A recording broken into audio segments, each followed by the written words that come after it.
খাদ্যরসিক বাঙালিদের কাছে অন্যতম জনপ্রিয় একটি খাবার হলো মিষ্টি। খাবারের শেষ পাতে কিংবা বিভিন্ন অনুষ্ঠানে মিষ্টি যেন অনিবার্য। আমাদের রাজ্যেও বিভিন্ন জায়গায় বিশেষ বিশেষ মিষ্টি পাওয়া যায়। জয়নগরের মোয়া যেমন বিখ্যাত, সেই রকমই রয়েছে কৃষ্ণনগরের সরপুরিয়া সহ আরও নানান মিষ্টি। তবে কোনো অংশে মিষ্টি মানচিত্রে পিছিয়ে নেই পূর্ব বর্ধমান জেলাও। পূর্ব বর্ধমানে রয়েছে জনপ্রিয় সীতাভোগ মিহিদানা, রয়েছে শক্তিগড়ের ল্যাংচা, নিগনের মন্ডা সহ আরও বেশ কিছু মিষ্টি। তবে পূর্ব বর্ধমান জেলাতেই পাওয়া যায় আরও এক ধরনের মিষ্টি, যা জেলা ছাড়িয়ে পৌঁছে গিয়েছে ভিন জেলাতেও। ইতিমধ্যেই সেই মিষ্টি পাড়ি দিয়েছে ইংল্যান্ডেও। চলুন এবার তাহলে দেখে নেওয়া যাক কি সেই মিষ্টি। পূর্ব বর্ধমান জেলার কোন জায়গায় সেই মিষ্টি পাওয়া যায়? পূর্ব বর্ধমান জেলার একটি অন্যতম শহর হলো কালনা, আর এই কালনা শহরের একটি মিষ্টির দোকানে পাওয়া যায় মাখা সন্দেশ। এই দোকানে বছরের প্রত্যেকটা সময় মাখা সন্দেশের চাহিদা থাকে একেবারে তুঙ্গে। এই প্রসঙ্গে দোকানের কর্মচারী অয়ন কুমার দে বলেন, মানুষ আমাদের এখানকার মাখা সন্দেশটা খুব পছন্দ করে। এমনিতেই কানলার মাখা সন্দেশের খুব একটা সুনাম আছে, ঠিক আছে। তার মধ্যে শীতকালে একটু গুড়ের সন্দেশটা মানুষ খুবই পছন্দ করে। গুড় তো সারা বছর একবারই পাওয়া যায়, সেই হিসাবে সন্দেশের প্রতি একটা মানুষের একটা প্রথম থেকেই টান রয়েছে।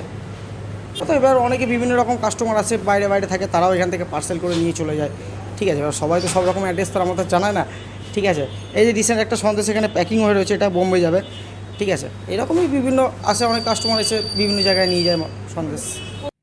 কালনা শহরের এই অম্বিকা সুইটস দোকান থেকে বহু মানুষ মাখা সন্দেশ কিনে নিয়ে যান। দোকানের অন্যান্য মিষ্টির পাশাপাশি সবথেকে বেশি চাহিদা থাকে এই মাখা সন্দেশের। কেজি হিসেবে এই সন্দেশ বিক্রি হয়, তবে দামের কোনো ঠিক নেই। ছানার দামের ওপর নির্ভর করে দাম হেরফের হয় মাখা সন্দেশের। তবে জানেন কি, জনপ্রিয় এই মাখা সন্দেশ কিভাবে তৈরি হয়? চলুন তাহলে দেখে নেওয়া যাক দোকানের কর্মচারী এই বিষয়ে ঠিক কি জানাচ্ছেন। কর্মচারী অয়ন কুমার দে আরও বলেন, প্রত্যেক দিন অন্ততপক্ষে প্রায় আপনার 80 থেকে 1 কুইন্টাল মাখা সন্দেশ তৈরি হয় প্রত্যেক দিন। এটা সন্ধ্যেবেলায় ছানা আসে, এবার সন্ধ্যেবেলা থেকে এবার ছানাটা আসার পরে সেই ছানাটাকে জাগ দিয়ে তারপরে সন্দেশ তৈরি করা শুরু হয়। মোটামুটি এবার মধ্যরাত পর্যন্ত কাজ চলে আমাদের, 12টা, 12:30, 1টা পর্যন্ত। সন্দেশ করছে তো উপকরণে শীতকালীন হিসাবে তৈরি করতে লাগে আপনার গুড়টা লাগে, আর কিছু পরিমাণ একটু সামান্য চিনি দিতে লাগে, ঠিক আছে।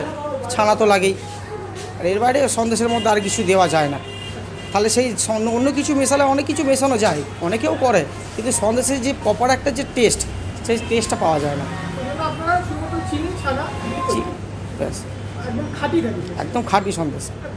সকাল থেকে শুরু করে সন্ধে পর্যন্ত বহু মানুষ এই দোকানে ভিড় জমান।